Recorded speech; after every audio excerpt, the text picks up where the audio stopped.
Hey guys, welcome back to another episode of Against the Call. We are on episode 54.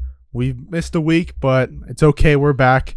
But we have a lot to talk about now. We're going to start off with the pregame. Following that, we'll have College World Series / college sports news. Then we'll have Around the League with MLB updates. After that, we'll have the countdown of our most hated MLB players currently. Following that, we'll have way too early NBA championship predictions for next year. And then we'll have start bench cut between Nikola Jokic, Shaquille O'Neal, and Hakeem. After that, we'll have Around the League NFL with all the small news that's going on right now. Then we'll have Fight Club with Elon Musk versus Mark Zuckerberg. And then we'll end it off with Draft Day with our childhood crushes. And then we'll have the postgame, of course. But let's get right into the pregame. Guys, make sure you check out all of our socials, Instagram, TikTok, YouTube. Give us a follow, sub. It'll be greatly appreciated. Make sure you check out all of OuttaPocket Sports podcast as well. Jay's Fit Down, killing it over there, Riled Up, and more. Mm-hmm. But Nick, you have anything to say? No, we apologize for missing last week. For all of you super fans out there that missed it, I don't know, man. Last video didn't do so great on the YouTube, so make sure you guys keep viewing our stuff. I know that going down to one a week, kind of confusing. Stuff like that, but we're getting through it. And again, sorry for last week, but we're back and we are rolling. That we are. But let's get into our first segment. We're going to do College World Series / college news. Let's start off with the news. USF has gotten their rivalry, but USF fans are not liking it at all. It's FAU. We predicted it, honestly. We did say that FAU is probably going to be their rival. But USF fans are like, bro, this is not a rivalry. Like, they have nothing on us. Yeah, so it's the most confusing thing that you'll ever see in your life. I've had the privilege, I guess you could say, of being on Twitter. And, I started going on Twitter for this, and then it kind of has turned into me just tweeting about UCF and stuff like that. And I'm able to see pretty much everything that USF fans are saying, as well as UCF fans. And I'm making FAU friends on there as well. And it's very, very interesting. And honestly, I'm trying to hold back emotions right now because it is so stupid. Like, I see this stuff and it makes me mad at how just stupid they are. I mean, let's talk about the rivalry itself. They're mad that it's FAU. Why are they mad that it's FAU? Because it's a new team is what they say, and they want to focus on teams. I've heard from some of my USF people on there, they said Memphis they'd rather have as a rival. They'd rather have UTSA as a rival, and some even say Tulane. So it's interesting to me because Memphis, okay, I can see that because UCF had a little bit of a rivalry with Memphis throughout the years, and they're kind of on the same level on football. Different levels of basketball.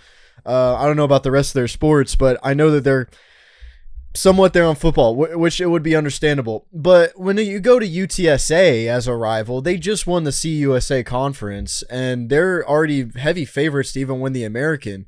And then on the other hand, you have Tulane, who just won the American and beat USC in the Cotton Bowl. Mm-hmm. And you're going to tell me that's who you want to be your rival? Sure, go ahead, but they're not going to see it that way.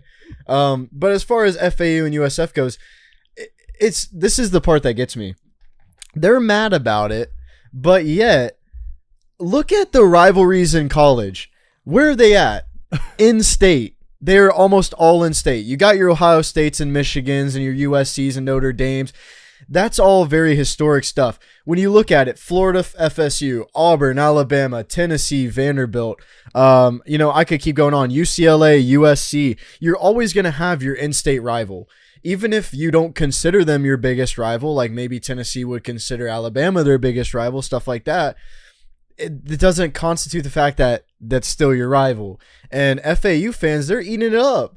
I love what FAU is doing right now. And, man, their Twitter stuff is crazy, Mike. I don't know if you're able to see it, but there are USF fans that are combating everything that's happening against them by saying FAU accounts are burner accounts from UCF fans.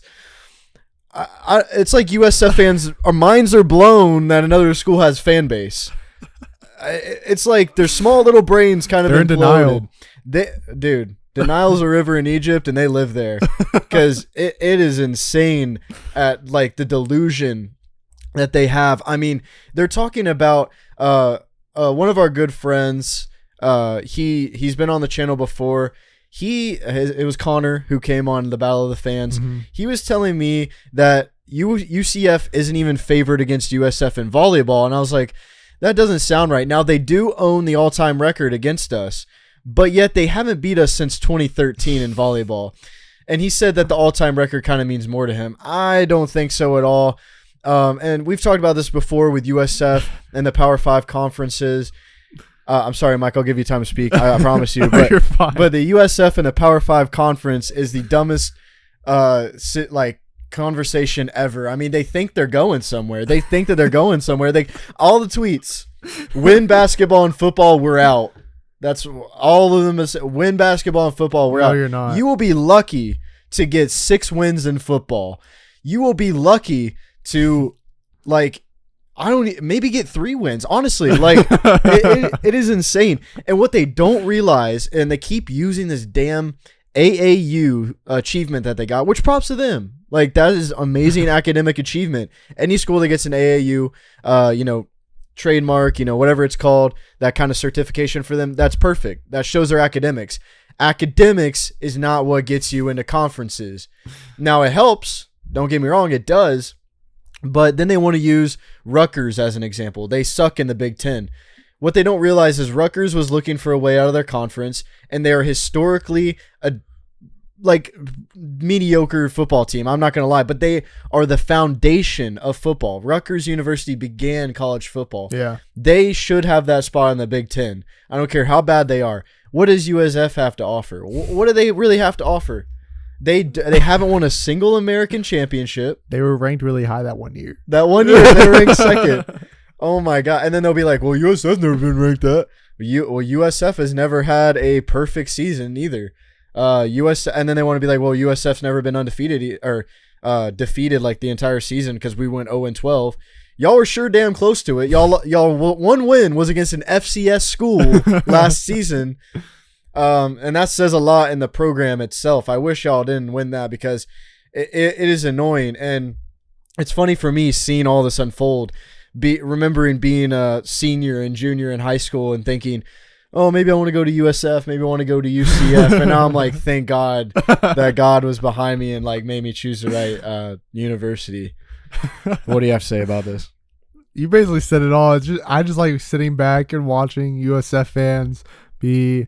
I mean, they act like FAU is a bad sports school, which they're not. Like, basketball Final Four, amazing, way better than USF, way better than USF. Their team didn't even make the NIT. Yeah, their basketball team is way better. Oh, but they swept UCF. Dude, that is the biggest little brother mentality I've ever heard in my life. We got a top 10 draft pick though. Yeah, exactly. Top 10 draft pick on our team, but that's not the point. They'll use that against us. So. But FAU is going to own them in basketball for the next couple of years. FAU is probably going to own them in football after us because their football team's actually a solid team. They have a nice stadium. They have a nice stadium, but they're a new team. But they already have a stadium over USF. And how long has USF been a football team? A long time, my friend. A long ass time. A long time. But I think FAU is actually the perfect rival for them as a replacement. It's in-state.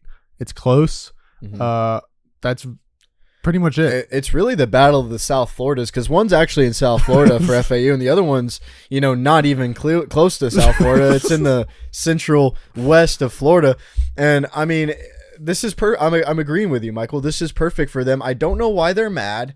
I don't understand why they're mad. They one of their excuses is we want a better rival when we get out of the conference. And I've talked to FAU fans, and I'm with them on this statement right here. Have fun with it. Like, you guys are continuing to complain about being in the American Conference. Realize that you're there. Realize you're going to be stuck in it for a few years. You're not getting 6 wins and leaving. You got to realize that you are staying in the American Conference for the foreseeable future and accept it. And maybe instead of saying, oh, I can't wait to get out of this conference, I'll start talking about dominating the conference if you guys are so good. Start talking about dominating all the sports. Mm-hmm. Stop, yeah. And which they probably do think they're going to do, but I mean, they're not. They're delusional. And they want to bring up the past, of FAU's football records, which don't hold up that well. Yeah. But in recent time, I mean, they've won the CUSA for, their for the conference. when Lane Kiffin was there. Which, yeah, obviously, when Lane Kiffin's your coach, you're gonna win it.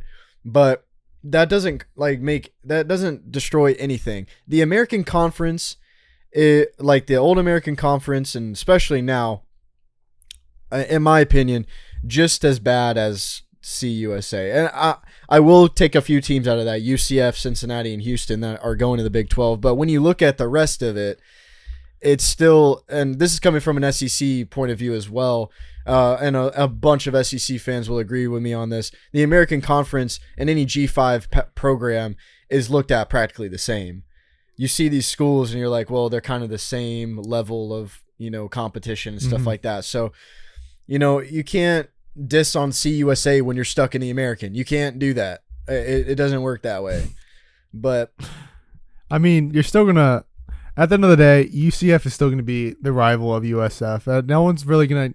They might not be playing each other, but when you think of rival between USF, you're always gonna think UCF, and same thing with UCF. Is gonna be USF. Everyone's gonna think that. But for now, it's just, these is like you said, just have fun with it. This is going to be your new rival for a couple years, and maybe there will be a deal where UCF and USF can play each other again, which I can see happening. Honestly, in the next few years, I can see that happening. But it's like, with the FAU and USF rivalry, it's going to be fun, and I don't know why they think that like you can't that people can't determine rivals for you, because you can. If you're in the same state, you're gonna be rivals. There's no, going against that. I mean, when your fans can show up to the game, it's gonna get hostile there in some way, shape, or form. You can't say that that's not gonna be your next rival. You also, I agree with the statement, you can't like choose your rivals either. They're saying they want these persons to be their rival.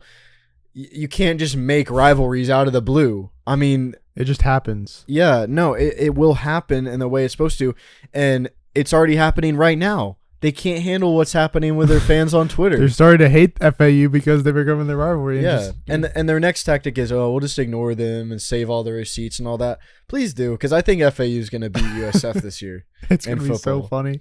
It will, and this might be a game that we should go to, because this game, I looked it up, and I'll double check later, but it's being played on a week when UCF's not playing, and it's going to be at Ray J. So I think we should go. Wear FAU stuff? Yeah. Hell, I'll wear UCF stuff just to piss people off. Yeah, I nearly went to FAU. Yeah, exactly. But we'll talk more about that when football season comes up, because obviously it's going to be funny. But sticking in the College World Series is over. John is not here, but damn, we made him stay for the end of that last game.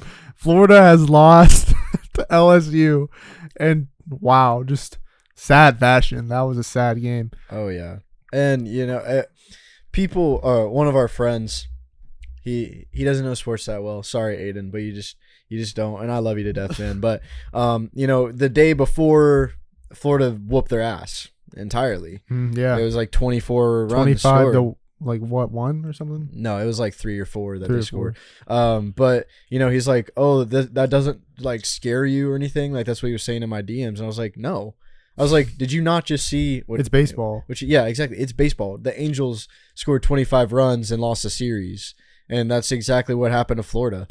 Which they do have their own Ohtani. Sorry, but yeah. So that's the thing. I don't know, man. I wasn't shocked at all. I knew that this LSU, and you can say that, you can confirm this. I said it in the chat with y'all. I said, if LSU plays Florida, then LSU will win. Yeah, you did say that. I will admit you did say that. But like when it comes to that dominating fashion, I mean, it made me think a little better of Florida. Like that big of a win is obviously gonna change your thoughts a little bit. It might not change them completely, but it's gonna make some sort of impact on you. Say, okay, that's impressive. Let's see if they can do it again. But like I said, it's still impressive. Yeah, but they didn't have any of their like good pitchers that game, so I wasn't really shocked. They were saving them for Game 3. Yeah, it happens, but it did change my thoughts. Like, okay, I didn't change. I thought LSU was still gonna win, but I was like, okay, maybe there's a chance Florida can still win. But like I said, it's baseball. Anything can happen. If it was football, it would be a little different. If it was basketball, it would be different. But baseball as a game is anything. Literally anything can happen. Yeah. And LSU came back and just dominated them the whole game. And like you said, John was saying they have Ohtani on the Florida team. Yeah, which before we get in this conversation, because I know you're bringing it up, incredible season for him. Like, absolutely incredible. Yeah. I don't know how many times I got to say it to them. But you just can't hype it up that much. I'm not even all in on the hype on Wemby yet.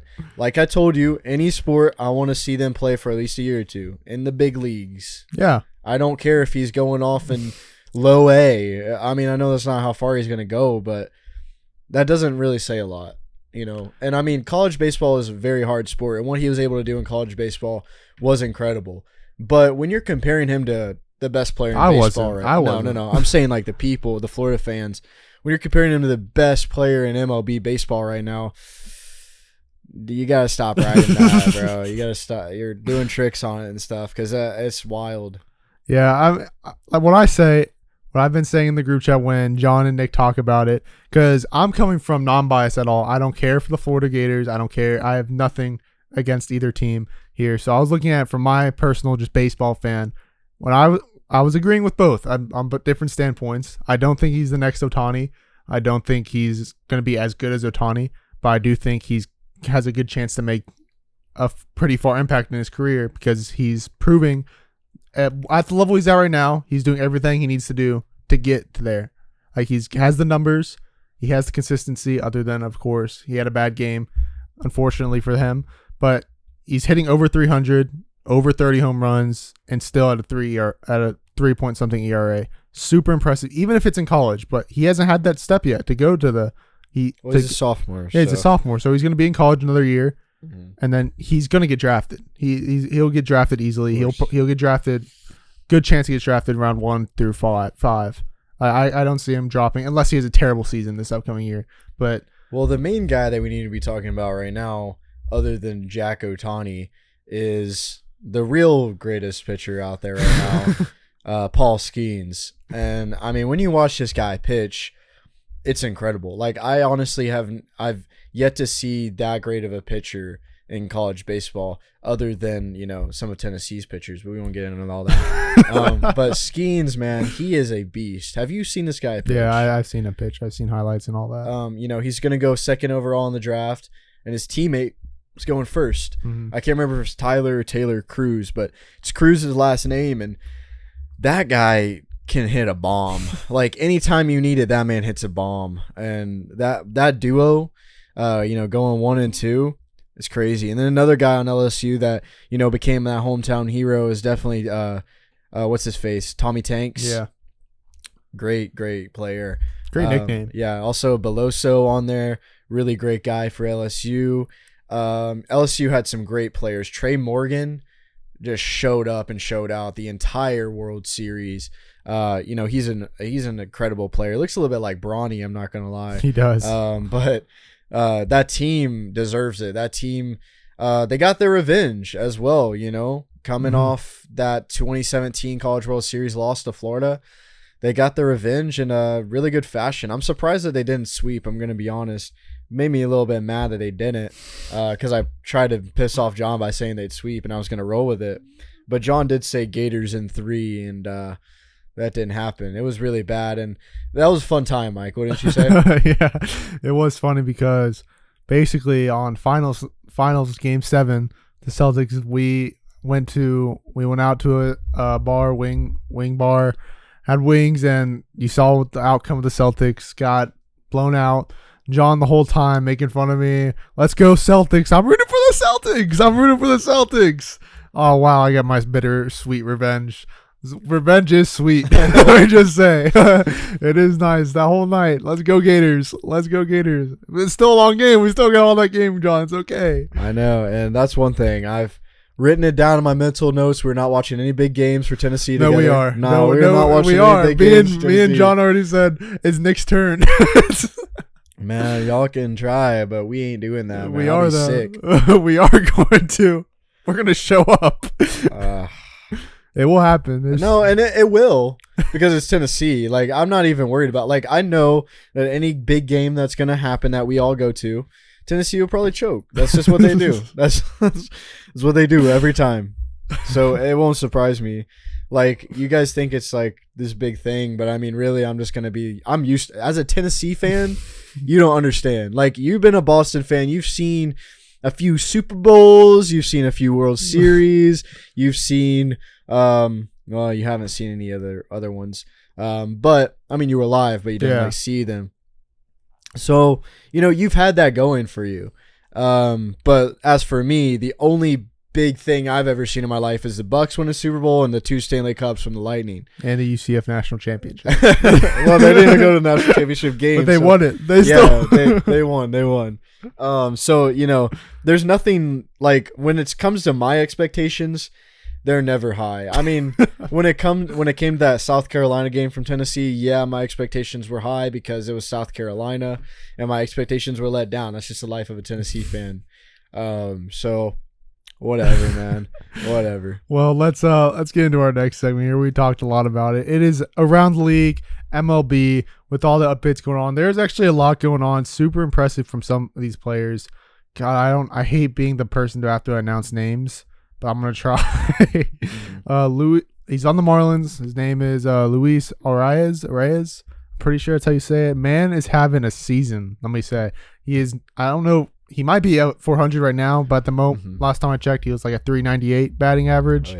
Oh, yeah. He has a chance of breaking a Ted Williams record of batting 400 by the All-Star break.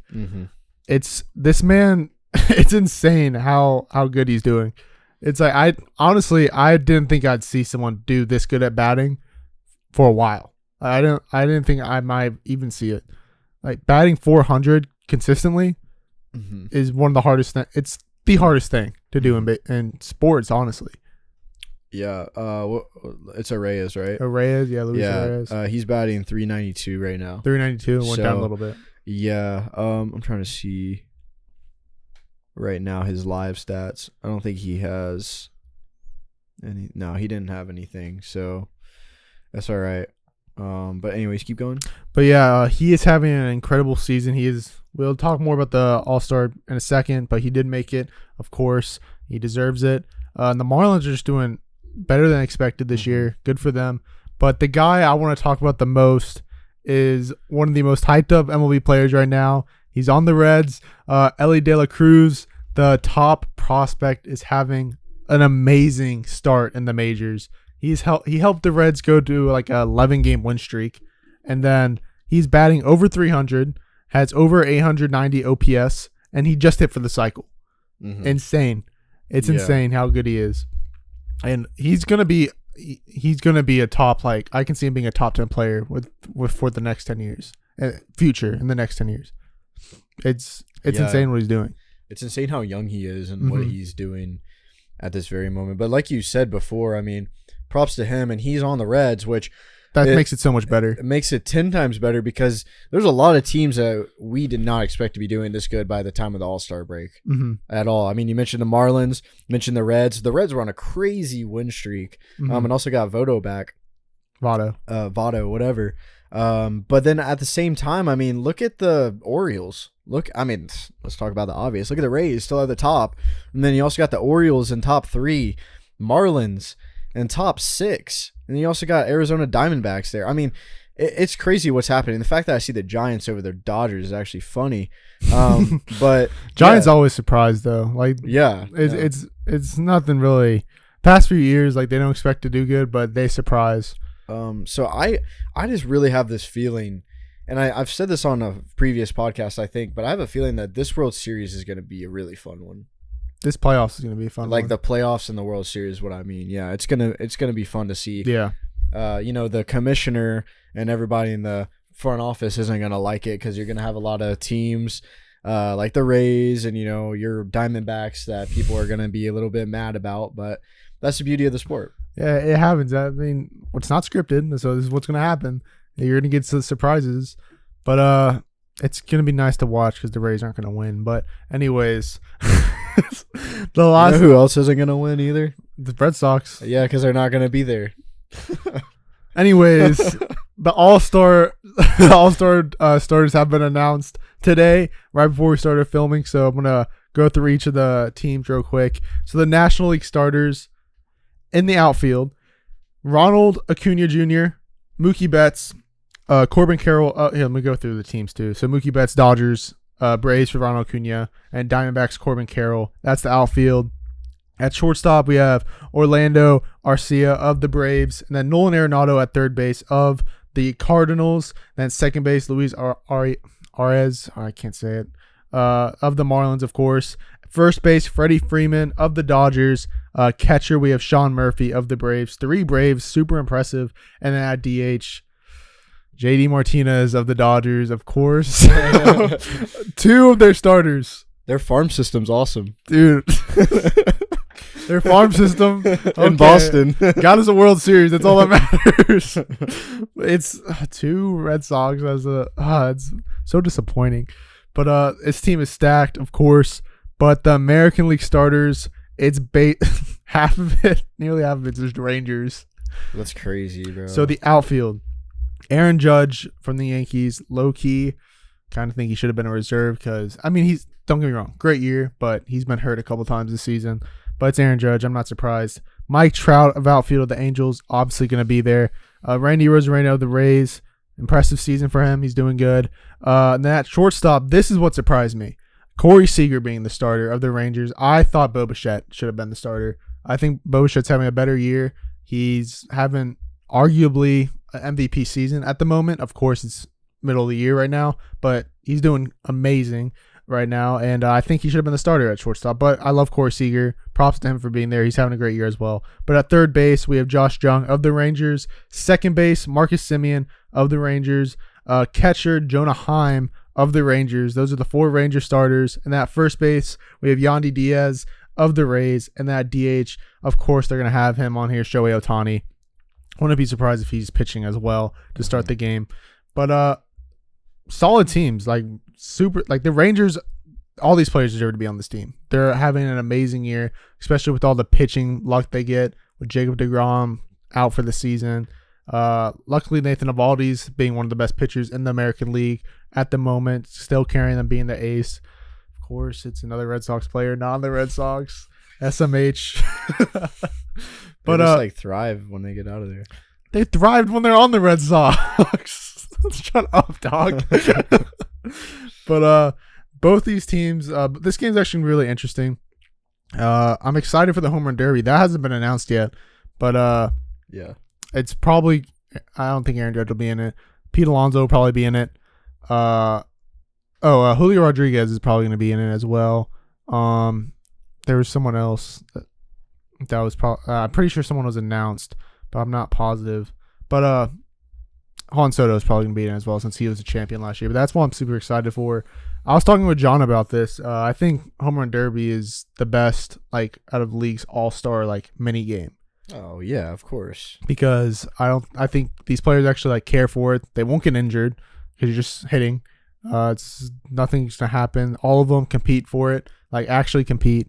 And it's half the players are people that like aren't big. Like that most of the time, half of them aren't even in the All-Star game. They're just there for the home run derby. That's another thing I like about it. You don't have to be an all-star to be in the home run derby. I do love it. Like, I watch it every year. Mm-hmm. My favorite year was Bryce Harper winning, though. That was awesome. I think that was like one of the most watched ones too. Yeah, I believe so. But this all-star game is going to be fun to watch. The reserves, I think, come out in the next few days. Pitching as well. But we'll get more into that when they come out. But is that everything you have to say for MLB updates? Yeah, I believe so. We'll stick with MLB. Head into the countdown. Most hated players currently in the league. And I'm gonna be the one doing this. Yeah, I'm sending this one out. Looking at the script, I was like, I really don't hate these players. I don't have enough hate behind me to even. He's just getting into baseball, so he doesn't hate anyone yet, but he will. I know he will. So I'm gonna go with mine. I'm gonna have starting with the honorable mention. I'll put him at honorable mention because I don't really hate him right now. It's Wander Franco. I did this because of John. John makes me not like Wander Franco. But like, what about him do you not like? He's overhyped, in my opinion. He's overhyped by Rays fans. That's what makes you hate him? Yeah, I hate it's literally the Rays fans. Just like how I hate the team now. It's because of people like John. But that's why I'm putting him in honorable mention. I'm not gonna put him on my list because these players above him I hate a lot more than him. Okay. But I think Wander Franco possibly in the future could make the list. But at my number 5, I have Javier Baez.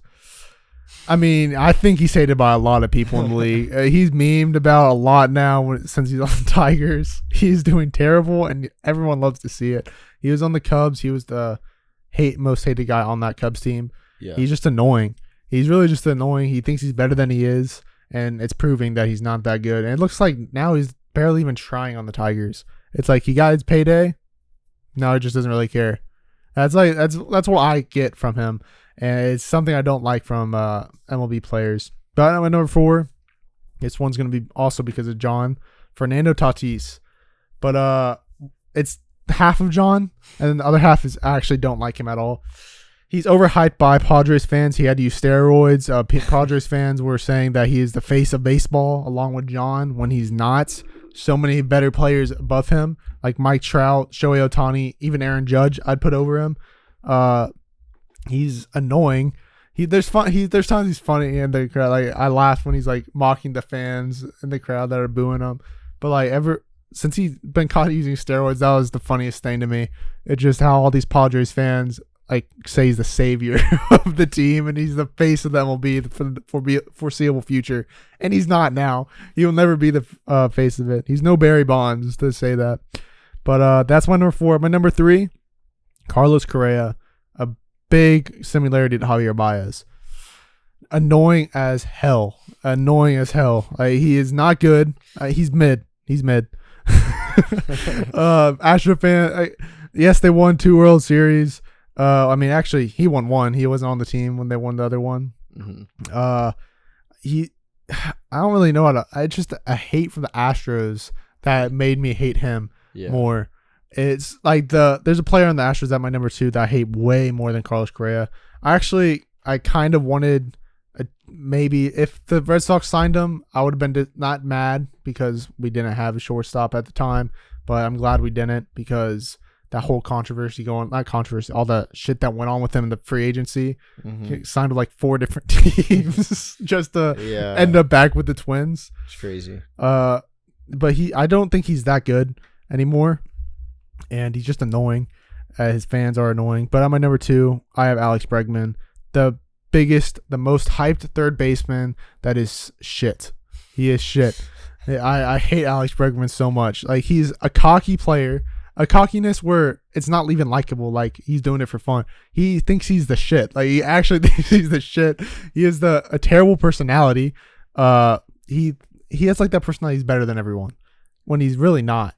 Like, he thinks he's good. Like, he's good, but there's multiple different third basemen over him. He's not even all-star voting. He wasn't even top all-star voting, which is funny to see. You know what college he went to? He went to, I knew it. LSU, not LSU, but I forgot. Yeah, it's LSU. It was LSU? Yeah, okay, I thought so. Makes sense. But yeah, I just hate this man.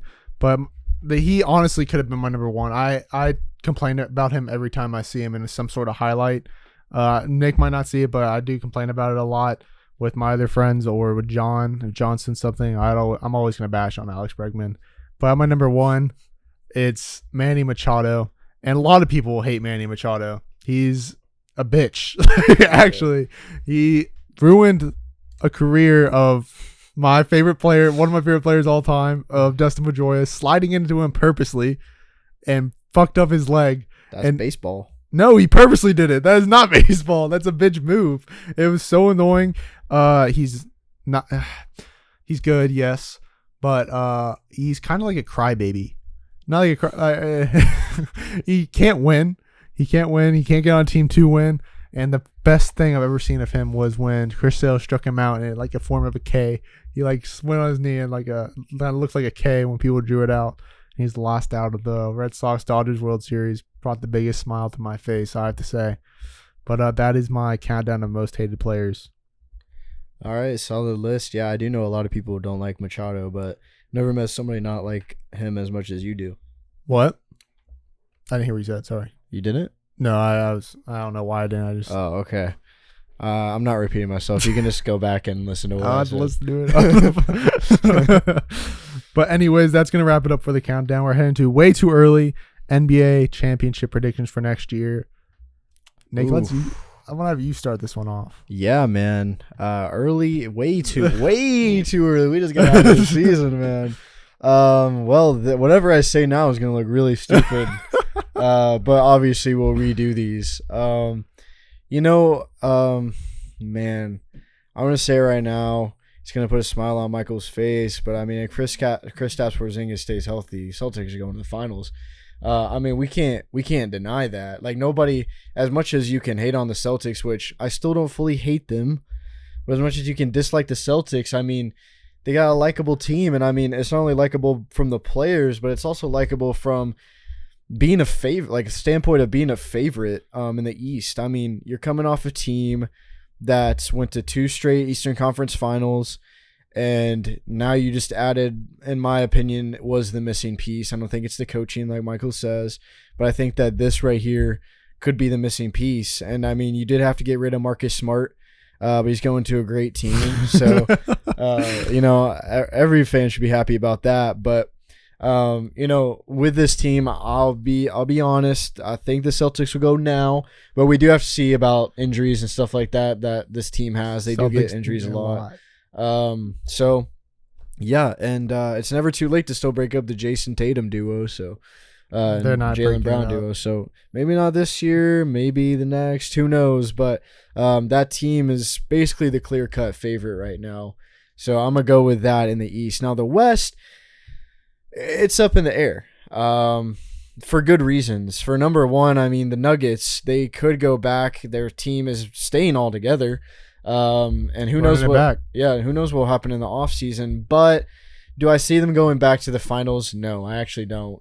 I feel like, and this is, the only team that's gone to multiple finals in this decade has been the Heat. Everybody else has been different, and I've loved that part of it. Cavs and Warriors. That's what I was going to say. I said this decade. I was going to say growing up, like you grow up on seeing the Cavs and the Warriors all the time, but now it's been new teams other than the Heat, and the Heat have lost both. So, you still don't see like them having multiple rings this decade. So I'm all for it. I think that it will be a new team. I don't know who exactly it will be. I know I got to guess right now, but if we're laying it down, the Grizzlies do have a good shot.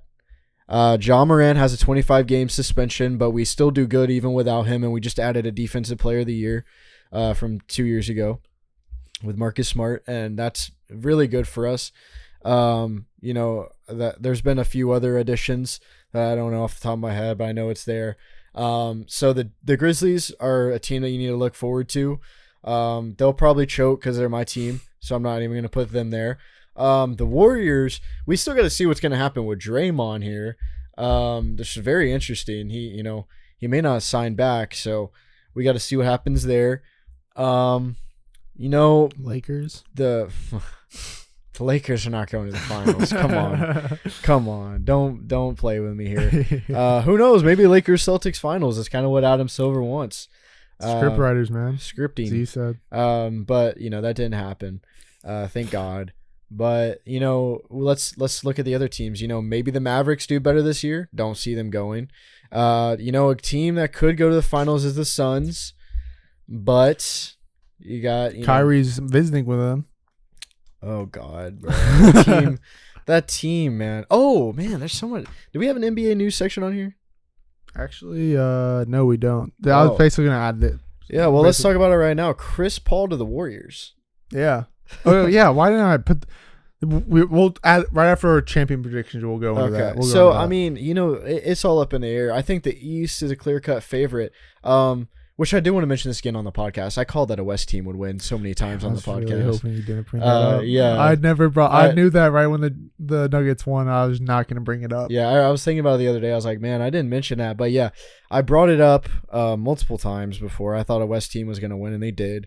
And as far as next season goes, it's still way too early.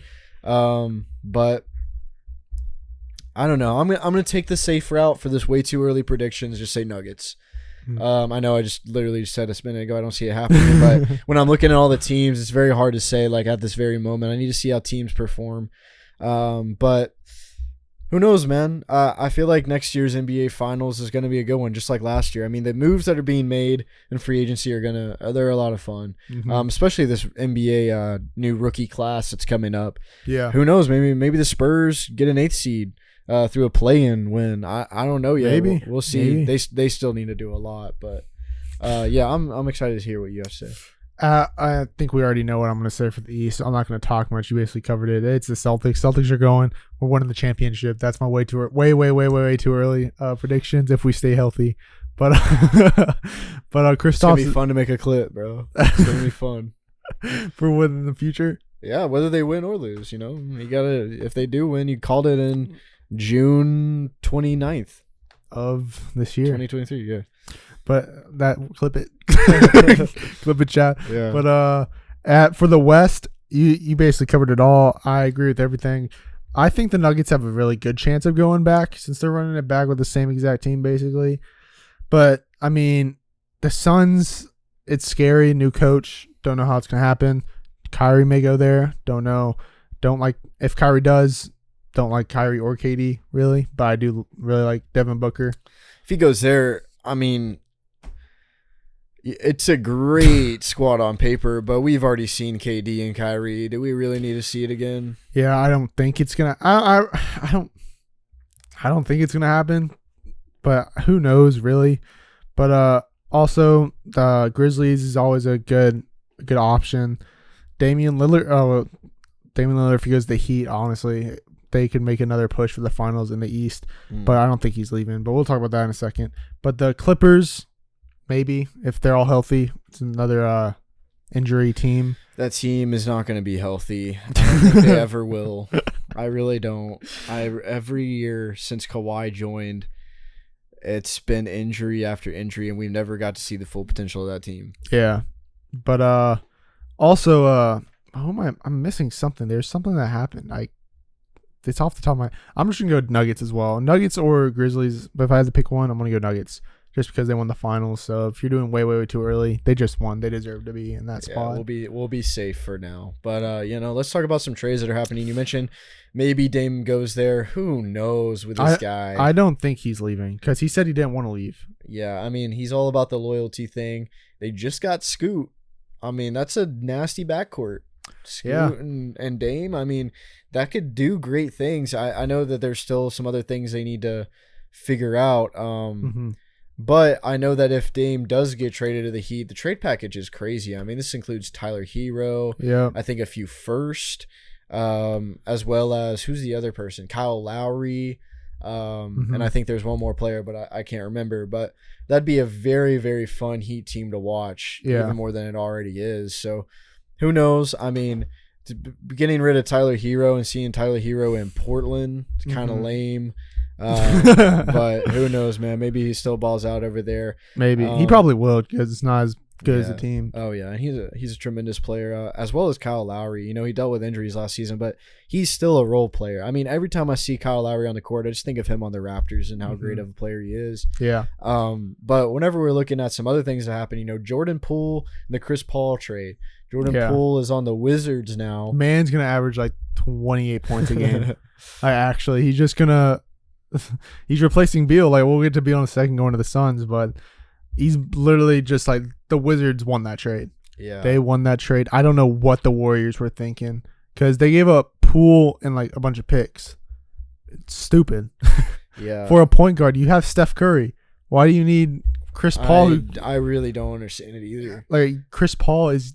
The NBA Finals is kryptonite to him. I know, that's what I was about to say. Like, well, obviously, I'm not going to talk about the Warriors going to the finals. I mean, they got Chris Paul now. They might go, but they're not going to win. Yeah, they're not going to win. Chris Paul can't do it, and unfortunately, his kid's going to get bullied over and over again about it. He's a great player. I don't know what the issue is. I want to see him win. But now since he's on the Warriors, I don't.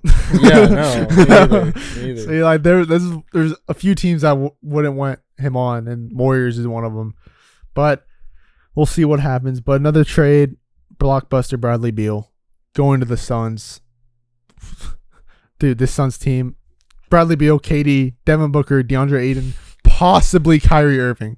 That's literally all. Yeah, but I mean, if Kyrie gets there, they're gonna have to trade Ayton, and who knows? Because that cap space is insane. Yeah, I'm sitting here with you, and I really can't name you the depth on that bench, though. I can't either. And those teams, that's why the Nuggets performed so beautifully this past season. They have a complete team. This team and any super team other than the Warriors that we've seen, because that obviously when you go 73-9 one season, and then season before. Yeah, and the season before, I know they didn't win the 73-9 season. I'm just saying that whenever you go there, obviously you're going to go to the finals. I'm not going to put them in this conversation, but I'm talking about the big threes that have happened, and we've seen them fail time and time again. This is a big five at the moment, and who knows? I mean, it's very possible for the Suns team. I mean, they've put all their cards. They're going all in. They literally just went all in. And if it doesn't pay out, man, the Suns are definitely a cursed franchise. Yeah, definitely. Honestly, yeah. I mean, right now, if Kyrie goes, it's like I don't know how to feel about the Suns. I mean, even if he doesn't go, it's already insane. It's already crazy. Yeah, but like from a fan base as well, I love Bradley Beal. I love Devin Booker. I hate Kyrie. I hate Gabe. Like I wouldn't know how to feel about what my thoughts are on the Suns. They're just like there. Yeah, I don't know who their center would be if they traded Ayton. I really couldn't tell you. They'd probably like just pick up someone that they honestly. Dwight Howard, welcome to America. Welcome back, Dwight. But it's something that we definitely have to keep our eye out on.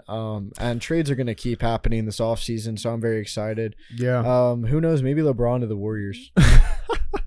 Wouldn't that be something? Well, that would be insane. I mean, Draymond wants to leave. I see LeBron maybe going to the Hawks because Bronny's projected to go to the Hawks, so who knows?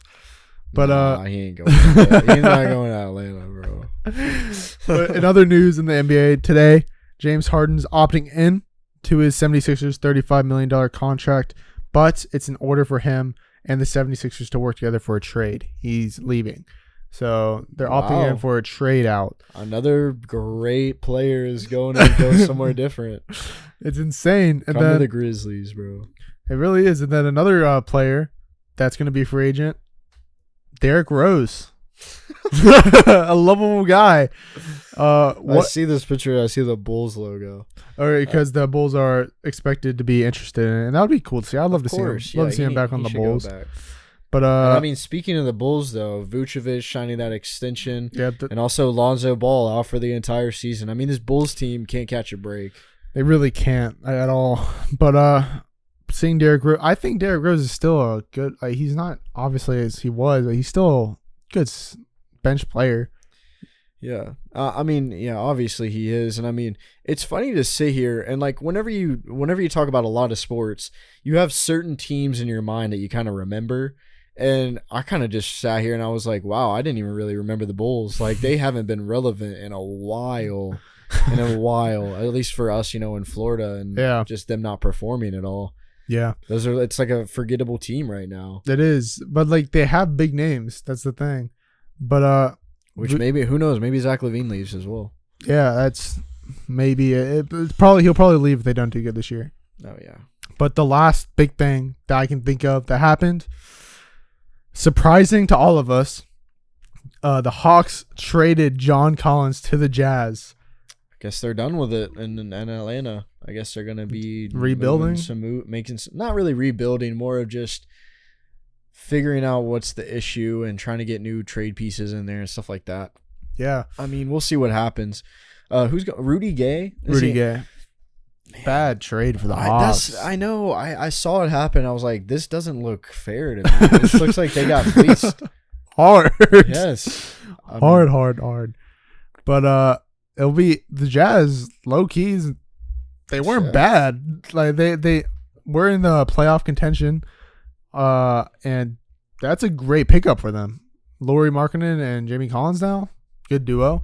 Obviously, it's not like the superstar faces, but they're stars. And then another addition for the Jazz, which I think was the steal of the draft, and I'm not even being biased about it, was Taylor Hendricks. Oh, I yeah. mean, I feel bad that he's going to the Jazz. I'm not going to lie. I wish Orlando would have took him. And, we aren't really prepared for this podcast, but next week we could do a little draft analysis of what happened. But I mean, this is a all-round great wing player that, a lot of 8 other teams passed up on. Jazz know exactly what they're doing with Taylor Hendricks, and I'm excited to see him play there. I don't really care for the Jazz that much, but I'll definitely try and tune in, see him play a little bit now. But man, yeah, I'm excited for that Jazz team. They have a young core. And I mean, we're talking about a Jazz team that in the past was consistently a top 5, top 2 one year seeded team. I mean, it's a very solid team. They've made a lot of trades these past few years with Rudy Gobert and Donovan Mitchell. Donovan Mitchell. I was gonna say that, and man, it's crazy how much the league can change in one off season, and we're gonna be keeping you updated as much as possible on all the moves. But that's basically all the moves that happened for it. And we're going to head into our last basketball segment, which is a start bench cut. And we have a centers edition with Nikola Jokic, Shaquille O'Neal, and Hakeem. So, Nick, you start us off here.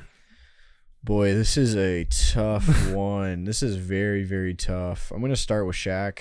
Right off the bench, I'm starting Shaq. I mean, there's not a more dominant center.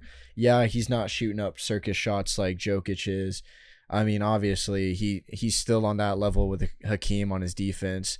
And, who cares about the free throws? This man will still drop 40 on you in one night and dunk on your face and get his freaking meat in your face. Like, nobody cares. And break the board on your face. Break the backboard. I mean, there's not a more physically dominant center in the NBA ever than Shaquille O'Neal. And, I mean, if people want to argue with me, whatever. The next person that they would argue with me about is Hakeem.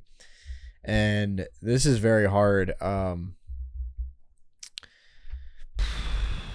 you look at Jokic, he's an all-around guy. He can get you a triple-double just about every night, which is very impressive. But Hakeem and his dominance and his form and the way he's able to swat the ball away, get to the rim anytime he needs to. I'm going to bench Hakeem, and I'm actually benching Hakeem as well. I wanted to look it up. He has 2 rings. I had to make sure it wasn't just one. 2 rings. Jokic gets that second ring. I'll put Jokic above him. Dang, okay. I'm starting Shaq as well. You said everything about it. I think he's more dominant. You see, I'm thinking Jokic gets 2 more rings, then I would probably put him at starting with the 2 MVPs back-to-back. Should have been 3 MVPs back-to-back-to-back. He is an all-around great center. I think he's top 7 right now, top 6, honestly. So I'm benching Jokic. I think his offense performances is one of the best. Like you said, can average triple doubles. It's insane how for a center too, which is super impressive. And then his defense isn't bad at all. Like, he's a good defender. He can steal the ball. He can block the ball. It's super impressive. And yeah, he doesn't have 2 rings like Hakeem, but he's 27, I'm pretty sure. Yeah, and the thing is like, I don't disagree with you at all. I mean, with this list, I think that you can't go wrong with anybody. If you were to bench Shaq, I wouldn't even argue. Honestly, if you were to start Hakeem and cut Shaq, and bench Jokic, I mean, I couldn't use it against you. These are all 3 of some of the greatest centers ever. And I don't know. I'm personally just doing Hakeem because of just the dominance. I mean, Jokic can post you up, but I think Hakeem could post you up better, just in my opinion. So I don't know, man. I'm sticking with Hakeem, but I don't disagree with you at all. And like I said, it could be a toss up with any of these 3. Every one of them played and are playing at the top of their game right now. Yeah. And Jokic has just kind of came into the scene almost. I mean, it's crazy because the past 2 years he won MVP, and he's just now being talked about a lot. Yeah. It took him winning that ring to get talked about a lot. Performing good in the playoffs. He had to win back-to-back MVPs to be talked about a lot. Yeah, even after the first one. He wasn't really talked about it. I was like, yeah, cool. Yeah. Nobody won. Yeah, that's kind of how I felt. I'm not going to lie. I saw that year. I was like, huh. Okay. I didn't really pay attention to it that year. So I was like, I haven't paid attention much. I'm sure he's a great player. And then he won the second one. You're like, dang. Damn. I watched him a little bit more. I could see it. Then the third time around, you're like, dang, you should have won it again. But that's our star bench come for today. That's it for NBA. We're gonna head around the league. NFL. A lot is actually going on with all around the league, honestly. We'll start with Tyreek Hill. He was being investigated for an assault/battery charges. The NFL has requested the police to see the video to determine what to do with it. Yeah. Because the guy, I read something, I don't think they're pressing charges. Mm-hmm. So it's not a lawsuit or anything. It's more of just what the league is going to do. So, dang, man. I don't know. He'll probably get a few game suspension, honestly. Yeah, which I'm scared about for fantasy. Oh, he could be like an investment. Yeah, like with DeAndre Hopkins. Yeah, that was an investment for me, that's for sure. Came in handy. But other than that, Antonio Brown, this is a little like late news, but he's kicked from Arena Football League ownership. Bro, just put him in jail at this point. Like he would not pay his players. Like, how many crimes does this man have to commit before he's like, even held accountable? Like, truly, I mean, whenever you have your whole schlong out in a swimming pool and like basically assault a woman, I mean, I get it. It was overseas, but dude, that's crazy to me. And now he has his own football league or whatever. He's not even paying people. I mean, that is not anymore. Well, yeah, not anymore. I mean, that's got to be breaking some law, right? Having people on payroll, not paying them. I have no idea, but man is absolutely insane. But it's funny as fuck. I have to say. But other than that, Giants and Saquon Barkley have resumed extension talks after a brief pause. So probably nothing's gonna happen again because I haven't heard anything ever since. Because this is like a week ago I heard about this. Nothing's happened, and today the Colts have released cornerback Isaiah Rodgers after he's been suspended, along with a couple other players around the league for gambling.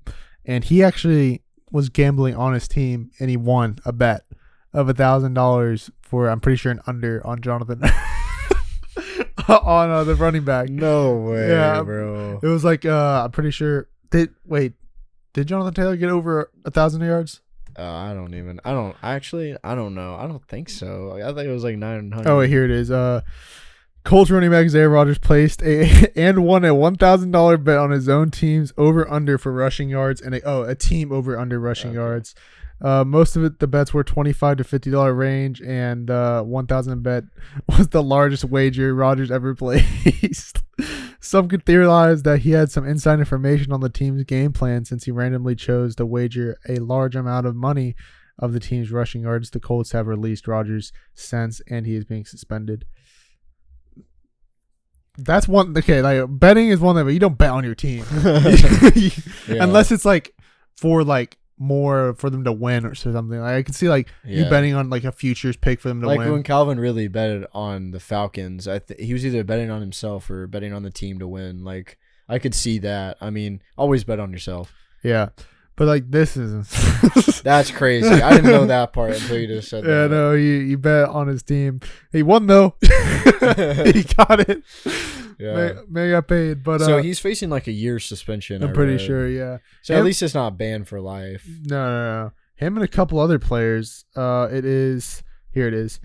Colts outside linebacker Rashad Berry suspended for at least the 2023 seasons. Free agent defensive lineman Demetrius Taylor also suspended for the season, and Titans right tackle Nicholas Pettit-Frere suspended for 6 games, all for gambling. Hate to see it. Man, they got caught. Bro, they're all the regular players that everyone literally, man, y'all stupid, y'all got caught. Y'all got caught. Pretty much. Because come on, like they're the players are doing it. Yeah. But in other news, Patriots news that came out today. I actually haven't talked about it with you or John. Patriots extended Devontae Parker to a 3-year deal. It's actually really smart of them because they freed up cap space to help them. People are saying to help them make a good offer to DeAndre Hopkins. I'm not saying to get DeAndre Hopkins, to make a better offer to him. Yeah, I'm glad. I like Devontae Parker. I actually do. I mean, he's not amazing. Obviously, he's not wide receiver 1, but I think he's a solid wide receiver. He was good on the Dolphins. 3-year deals, keep him around. I like to see that. I do like to see that. Yeah. I really don't have anything to say. But we'll see. Dalvin Cook. Oh yeah, the Dolphins also made an offer to Dalvin Cook. I saw. Dubs. So that's all the news that's going on in the NFL right now. All right, let's move on. And the last big thing we want to talk about. This is what I've been excited for the whole time. Fight Club. Mark Zuckerberg versus Elon Musk. Have you seen the training stuff? No. So Elon Musk has started training hard, and Mark Zuckerberg's already been training. It's so funny. Yeah, I mean, I've known about, Zuck. Yeah. He's won like jiu-jitsu tournaments. Jiu-jitsu. Yeah, I've seen a lot of stuff on that. So props to him, man. Is this actually happening? There's no way this is actually apparently happening. They both really want to, and it would be for charity. Honestly, it would be the biggest fight in history. It would be bigger than any Floyd Mayweather fight, bigger than any Conor McGregor fight, bigger than Conor McGregor versus Floyd Mayweather. Oh yeah. Like, this is anyone who doesn't like boxing or fighting. I mean, it's not even boxing. It's a cage. Like, this is even different. It's different. It's cage match. It'll be a UFC sponsored event, I'm pretty sure, because Dana White's the one trying to set it up. Yeah, he's pushing heavy for He's pushing heavy because they're gonna make bank. I know. Like, bank. Who blames him? He's like, yo, let's do this. He has contacted both of them. Both of them said, yeah, they're down. Elon Musk started training a lot, so I mean, it could happen. It could happen. Who do you got though? Okay, so because I can't talk about this with Luke because Uppercut's taking 2 weeks off right now. Yeah, I can't talk about it with Luke for a while. So for me, I mean, this is really it's interesting to look at because right off the bat you're thinking Zuck. I mean, he's a jiu-jitsu fighter. He's won the tournament before. But then you also got to look at Elon Musk and look at his size and the frame of him. He's a big dude. I mean, he's gonna need to get some weight off for this fight. To be honest, he's not skinny. Yeah. Zuck may gain some weight too. But also, Zuck is 5'7" and Elon Musk is 6'1". So I mean, he's gonna be looking up at him just a little bit. So I mean, it's gonna be interesting to see. But who knows? I personally, I want Musk to win. Yeah. I'm the same. I want Musk to win. I don't know who's gonna win. If I had to pick, I'm just gonna say Musk, but I wouldn't cut Zuck out of it because of his training and with the jiu-jitsu and stuff. Yeah. But I mean, what type of fight will this be? Boxing? It's a UFC fight. It's MMA. So MMA. So then, yeah, I mean, Zuck has the upper hand if we're being honest. Yeah, I want Musk to win. I like Musk. He probably can build a bot to frame as him, and he'd just win. Has some sort of AI bot he built the night before. But Musk, interesting. He's training. It looks like I've seen pictures. It looks like he's doing good. But I think Zuck will win because he's been doing it for a few years now. He's won tournaments, and I'm based off UFC. Wrestling wins. Wrestling is going to ultimately win you the fight. If you have ground control, which Zuck low-key looks like he's really good at it. I mean, I haven't seen much. I've seen videos of him winning tournaments and stuff, but if Elon Musk doesn't know how to prevent the guillotines and the ground game, it's not like you can't do anything. Because they can just rush at you really fast, take you down before you can even get a punch off. Yeah. Like, there's this guy in the UFC named Khamzat Chimaev. There's only one fight that he actually, like, was in the UFC for a while and never gotten punched because he literally just run right when the round started, run at them, take them down, submit them that fast until he fought one dude and then should have lost, but that's a story for another day. But wrestling does a lot in the UFC. If you know how to wrestle, but the only other dude doesn't, you're gonna win 9 times out of 10.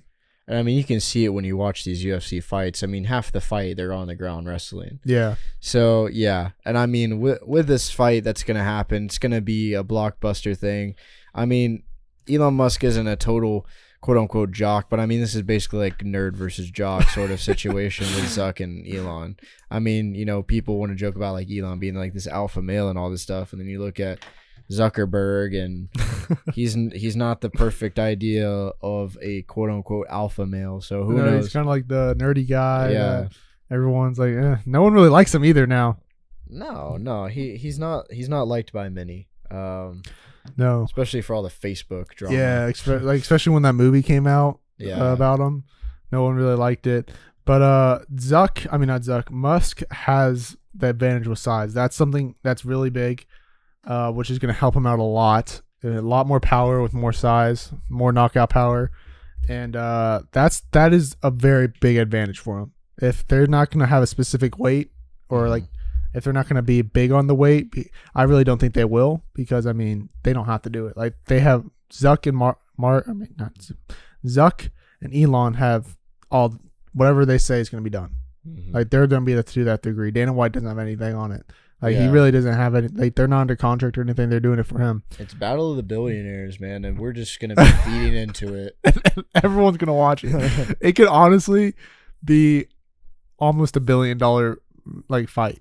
Yeah, it could. It's that big. Like, everyone's gonna watch especially if they do. I feel have to hype it up a little bit more, because there's still a lot of people that just don't know about this right now. So if it does happen, they need to market it like crazy, and it will most definitely. You know what it is?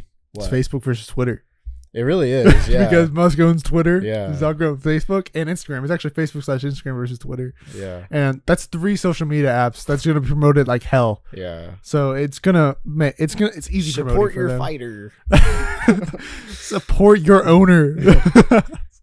But I hope it gets confirmed. We'll talk more about it if it does. But we're heading to our next segment, which is Draft Day Childhood Crushes, and Nick actually got the first pick today. Wow. Let's get it, man. How many picks for this one? We can do 10. We can do 7. Whatever you want. What are you feeling, Mike? I have a lot. I can do 10. If you're wanting to do 10, I'll do 10. I don't even have a draft board ready, but I can count. Do this. Let me hold on one second. 1, 2. I can do it. Doesn't matter. 10, 7. Yeah, I can do 10. Let's do 10. Let's do it. First off, give me Natalie Portman. Okay. Thank God. I think I know who you're going to pick first. I think you should know who I'm going to pick. Yeah, and I was going to say it. Emma Watson. Yeah. That's literally my childhood crush from forever. Of course. I can respect it. I'm going to do this for, our friend Connor. Give me Megan Fox. Damn it. That was my next pick. That's a great pick. I mean, who doesn't like Megan Fox? Of course. For my next pick, I mean, I can go with Natalie Portman, look-alike, but I'm gonna go with Margot Robbie. Oh, man, quote unquote childhood. I didn't really know about her until I was like a teenager, like late teens. So, oh man, that's a good one. Good one, Mike. At this point, we're just doing crushes. Like, if you're gonna put Margot Robbie, I mean. Dude, we don't have to put it. I can take it out. No, it's fine. We'll roll with it. I was thinking more like TV shows when we were kids and stuff like that. So give me, give me Selena Gomez. Yeah, damn, that's a good one. But I'm gonna back that one with Ariana Grande. Sure, yeah. I think, if I'm being honest with you, I think that when she was on Sam and Cat and Victorious, I didn't really have that big of a crush on her, but as she got older, I did. Oh, I did. I always chose Ariana Grande over Selena Gomez. He saw the vision. But oh man, yeah. What's her name? I think you might know her name. She was kind of man. How many have we done? 3. It's your 4th pick. Man, there's actually a lot more than I kind of realized. There's so many, dude. Yeah, there's a lot of cute girls. When we were kids. And you're not even thinking. They're still cute. What? I don't think my next pick is gonna. I don't think you're gonna think in that route, but go ahead. Okay. I'm gonna take. Honestly, just since man, I don't know what you're gonna pick. That's what I'm kind of over here like thinking about. Give me. I think her name's Vanessa Hughes or whatever. Yeah, from High School Musical. Yeah, Vanessa Hughes. That was a good one. Yeah. See, what I meant by I don't think you're gonna go this route, or no, I'm going this route. I'm going Vanessa from Phineas and Ferb. Oh yeah. See, I was gonna pull up an animated thing. So now that you got it off the board and I'm not gonna look weird, we'll go with it. I mean, come on. Yeah, come on. We had crushes on cartoons when we were kids. Come on. But that's a Doofenshmirtz. Oh my gosh, man. You know what? I could pick a cartoon one if we're. I mean, I can get weird. I can get weird with the. I think I know where you're gonna go. Really? I mean, feel like, is it weird? I don't want to do stuff if you're saying it's weird. no, it's not gonna be weird. I mean, it's because I've seen it with like guys on TikTok and they pick it all the time. Huh. I feel like I'm not gonna pick it if it's like one that a lot of people pick. But this is my list. This is my draft. Give me like, I don't even remember her name, but the blonde girl from Total Drama Island. You know what I'm talking about? Here, I'll show you. I don't even know her name. I'm gonna go Total Drama Island girl. It's this one right here. The blonde chick. Remember with the blue headband? Oh yeah, I do know who that is. I do. Total Drama Island girl. That's what I don't know her name. Girl. Okay. We'll have to look it up. All right. For my next one, I'm gonna go with.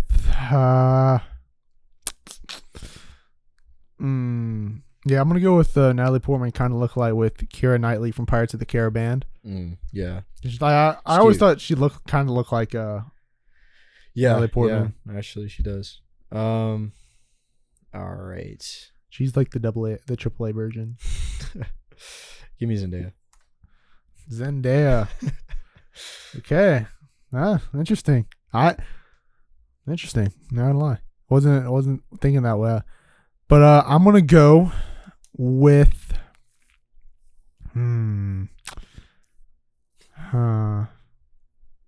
give me Wendy Peppercorn from The Sandlot. The lifeguard. Oh yeah, man. I totally forgot about her. Yeah, she's cute for sure. That's a good pick, Mike.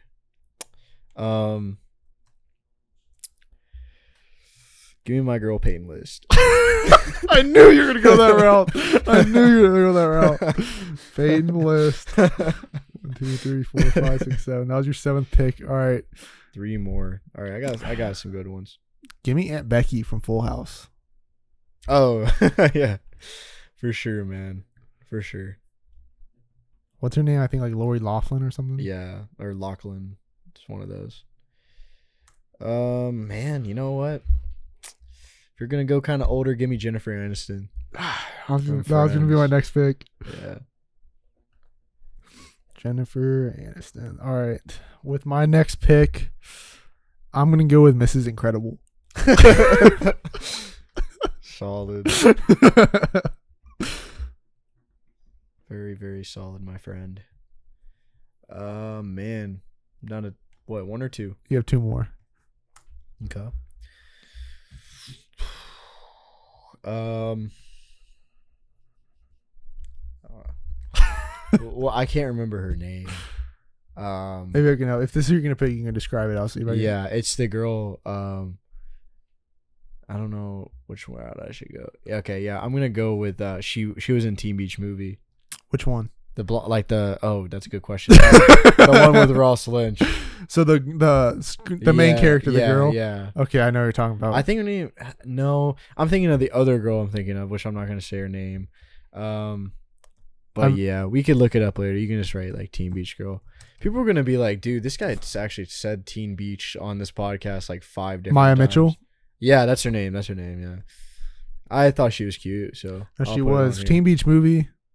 They had good, especially with I'm not gonna pick her on my team, but the biker girl. Oh yeah. That's why I said which one. I'm like, are you talking about her? That's why I said good that you brought that up. All right, with my next one, I'm gonna go. This is kind of hard. You know what? I'm gonna go Debbie Ryan from either Jesse or yeah, you know, Sweet and Life of Pets. I'm not dogging you for this at all, but I just never really found her that cute, if I'm being honest. I think in Jesse she really was better. Oh well, yeah, you could say that, but Peyton List was more of like, you know, Ron Jesse for me. So I wasn't really paying attention to Debbie Ryan. Mine was Debbie Ryan. Yeah, I wish I'm not dogging you for it. I just never really did, but this is my last pick, right? Yeah. Dude, I can't remember her name, but I know who it is, and Where's she from? She's from Victorious, not Victorious, but the other girl that dated Jade? Yes, bro. Yes. Jade, yeah, Victorious had some good ones, dude. Yeah, they were all cute. I could go Victoria Justice, but no, I'm going Lola Bunny. That's what I was talking about. Yeah, of course. Lola Bunny. You know, I just try not to get too attracted to cartoons. No, I just thought it was funny because of how what they do with these cartoon characters. Yeah. But there's people on my list. I had Ashley Tisdale, Maddie from Zach and Cody, Brenda Song London from Zach and Cody. Oh, yeah. Some good ones. Jennifer Lawrence, Anne Hathaway, Katara from Avatar, Daphne, Velma. Yeah, of course. All those. But Daphne was, out there. And, if you're an older audience, you're going to be like, where's a Topanga? And, like, all that stuff. Personally, I don't think Topanga. I think she is, but it's just not what I grew up on. Yeah. So. But let's go over the teams real quick. Team Nick. Drum roll. Natalie Portman, Megan Fox. Damn, what a good two right off the bat. Megan Fox, Selena Gomez, Vanessa Hughes, Total Drama Island girl with a blue bandana, Zendaya, Peyton List, Jennifer Aniston, Maya Mitchell, and Jade from Victorious. Team Mike, Emma Watson, Margot Robbie, Ariana Grande, Vanessa from Phineas and Ferb, Keira Knightley, Wendy Peppercorn from The Sandlot, Aunt Becky from Full House, Mrs. Incredible from The Incredibles, Debbie Ryan, and Lola Bunny. Make sure you comment down below who you think won that draft. I think that these are really hard teams. Yeah, and I think either one deserves a win, honestly. I mean, solid lists. All these women, great women. Great women. We love them. These are girls that we grew up on. So next week is celebrity crushes guy edition. Yeah.